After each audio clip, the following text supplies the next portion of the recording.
E o Kleber Siqueira mandou aqui uma pergunta, e eu vou aproveitar essa pergunta dele para encaixar a próxima pergunta minha aqui. Ele falou assim: os demais ritos seriam então irracionais? Não se admite a convivência harmônica entre racionalidade e religiosidade? E aqui eu vou entrar num aspecto que eu também queria perguntar pro irmão. Muito se fala que o rito moderno, por ele ter essa pegada mais racional, ele seria um rito ateu, que desconsidera a questão se o irmão acredita ou não em Deus, né? A gente sabe que para ser maçom você precisa acreditar numa divindade superior, seja o nome que você der a essa divindade. Mas que o rito moderno nem isso seria necessário. Então eu queria que o irmão explicasse um pouquinho pra gente sobre essas questões aí. Bom, boas perguntas. Deixa eu começar pela pergunta do nosso espectador ali. Claro. O rito moderno, ele é mais racional na sua perspectiva, mas em momento nenhum os demais ritos são irracionais. Eles têm outras perspectivas. É diferente. A racionalidade é um ponto de vista, um olhar de partida. Não necessariamente é o único olhar, inclusive dentro do próprio rito. A filosofia em si, eu gosto muito de uma frase de Nietzsche, do livro Humano Demasiado Humano. Ele traz bem assim: a filosofia divorciou-se da ciência ao indagar com qual conhecimento da vida e do mundo o homem vive mais feliz. Ou seja, para Nietzsche, ou você tem filosofia ou tu tem ciência. Tu não tem as duas coisas juntas. Né? Na perspectiva que ele apresentou esse apontamento. Eu discordo. E justamente eu gosto de citar Nietzsche nesse ponto porque eu discordo dele. Não porque eu considero que ele esteja errado, mas porque eu tenho um outro olhar diferente sobre a colocação que ele fez. O rito moderno ser mais racional é porque ele deixa a interpretação metafísica, mística, de interpretação de cunho espiritual em outra esfera. Ele não traz para a maçonaria esses elementos. Ele traz uma perspectiva de razão, de humanismo, de positivismo, de progressismo, né? Porém, não um progressismo exacerbado, mas aquele de busca de uma evolução, de uma continuidade, né? Então é um progressismo comedido, por assim dizer, mas ele te traz uma perspectiva diferente com relação a outros ritos. Nenhum dos ritos, já falei isso antes, tem irracionalidade ou está errado. Todos eles são verdadeiros, certos e legítimos, mas têm perspectivas diferentes. O rito de York é uma perspectiva cavalheiresca, uma ordem de cunho, até estruturalmente falando, governamental, militar, que seria as ordens de cavalaria, de honraria, né, inglesas. O rito escocês antigo e aceito, ele tem uma mística de aprofundamento diferente do adoramita, que é mais profundo ainda. O rito brasileiro é uma conversão, ou poderia-se dizer assim, de diversas perspectivas de outros ritos para uma fórmula brasileira, nossa. É um rito nosso. E porventura eu respeito muito pelo patriotismo que ele traz. O rito Schroeder é extremamente humanista nos seus apontamentos e busca uma perspectiva, vamos lá, simples, mas jamais simplória. Ou seja, ele é simples nos seus estudos para poder se focar naquilo que realmente importa para a perspectiva do rito, porém sem jamais ser simplório nos seus estudos. Então são olhares diferentes. Mas ao maçom, principalmente ao mestre, aprendiz, companheiro, é facultativo. Ou seja, ele estuda se ele quer. Mas o mestre tem obrigação de estudar todos os ritos. Porque não existe um rito certo ou errado. Você ficar na tua esfera de comodismo, sua zona de conforto, é nocivo para o maçom, na minha perspectiva. Então você tem a obrigação de estudar todos os ritos.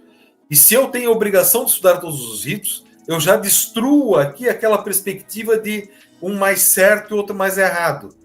Porque é essa perspectiva que nós olhamos quando falamos. eu sou racional e você é irracional. Eu sei que não foi esse o contexto que ele disse, né? Mas é o que leva a gente a interpretar quando a gente é mais leigo. Não quer dizer irracional, quer dizer outro olhar.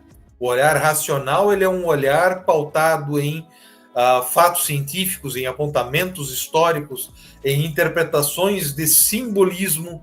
Carl Jung defendia muito, e eu compactuo disso, né, no livro O Homem e Seus Símbolos, de que o ser humano ele tende a dar significado e propósito àquilo que ele não entende. E o modelo de instrução e de orientação maçônico, ele é simbólico, até para proteger os seus conhecimentos, se tornar mais sensível a quem está estudando. Ele tem o uso da alegoria, do simbolismo, da mitologia, da perspectiva espiritualizada. E o rito moderno também tem espiritualidade. Só que ele a estuda a partir de um aspecto mais racional, científico, que seria a metafísica. Mas toda a maçonaria construída em cima do mito judaico-cristão, não teria como tu dizer que, poxa, é razão plena, eu vou deixar de lado isso daqui. Não, tu tem que estudar. Mas tu tem que estudar de um ponto de vista de interpretação filosófica, de aprofundamento filosófico, de aprofundamento simbólico, enquanto rito, para o teu íntimo, como eu coloquei antes, a ordem e o rito moderno me tornaram mais profundo na minha espiritualidade, me permitiram fortalecer a minha fé nas minhas crenças, nos meus valores, por não me impor um caminho e uma verdade. Eu tenho no meu íntimo a minha perspectiva. E aí nós caímos na segunda questão que você levantou, que é a perspectiva de que o rito é considerado, até por muitos, por desconhecimento, um rito ateu. De forma alguma. É uma premissa legal, tá? De novo, estado da arte. A gente é obrigado a seguir a lei em todos os aspectos. É uma premissa legal que não seja um ateu estúpido ou um libertino irreligioso. Para usar a verbete mais culto. Linguagem mais simples, você não pode ser ateu. Tu tem que acreditar em algo. Mas eu acredito na ciência. Beleza. Se a tua fé te leva para esse caminho de racionalidade científica, o princípio do Big Bang, a construção da matéria, desde a partícula do bóson de Higgs até a construção das constelações do firmamento no universo, não tem problema. Eu tenho que te respeitar a ponto de te compreender. Não preciso concordar contigo. De forma alguma. Não posso exigir que você tenha os meus credos e valores. Não posso. E é essa laicidade, essa liberdade absoluta que o rito prega. Porém, para tu poder participar da ordem, tem preceitos legais. Tem que ter uma crença em um ser supremo, né? Um princípio criador do universo. Quer seja ele o nome que você der, tu tem que crer. Para mim, Jonas de Medeiros, é Deus. Eu sou cristão, católico, mariano com muito orgulho. E não mudo minha perspectiva. Ela foi fortalecida pela maçonaria. Né? Então, o rito moderno me ajudou a me entender melhor. Mas, em momento nenhum, eu sou... o rito é um rito. Maçonaria não é religiosidade. Religiosidade é uma coisa, maçonaria é outra. Portanto, não existe sentido em tu dizer que existe um rito ateu. Né? Filosofia não é ateu. Né? Filosofia é filosofia, religião é religião, ciência é ciência. Então, a exigência legal é que tu creia no princípio criador. É cumprida. No Brasil, o livro da lei institucionalizado, definido pela potência, órgão regulador das lojas dos ritos, é a Bíblia judaico-cristã. Tem que estar presente em loja. No rito moderno, para não ter discussão ou distinção sobre livro da lei moral, a gente tem adotado por praxe. Tem a Bíblia, e se tem algum irmão de algum credo religioso diferente, ele normalmente traz o livro da sua lei moral, e coloca junto. Porque ele tem que estar em loja, não quer dizer que ele tem que estar em algum lugar definido, ele tem que estar em loja. A alfaia do rito moderno, que está no Triângulo dos Compromissos, né, sobre o esquadro e o compasso, é a Constituição. A alfaia, ela não é o livro da lei. O livro da lei no Brasil é a Bíblia, ponto, definido por lei. Já está pacificado, já está... Ah, mas é a Constituição, o livro da lei. Não, desculpa. Essa é a interpretação que tu está dando. Está chamando uma alfaia de livro da lei. Livro da lei maçônica, a Constituição, é a alfaia. Livro da lei moral no Brasil é a Bíblia, tem que estar na loja, em algum lugar fechado.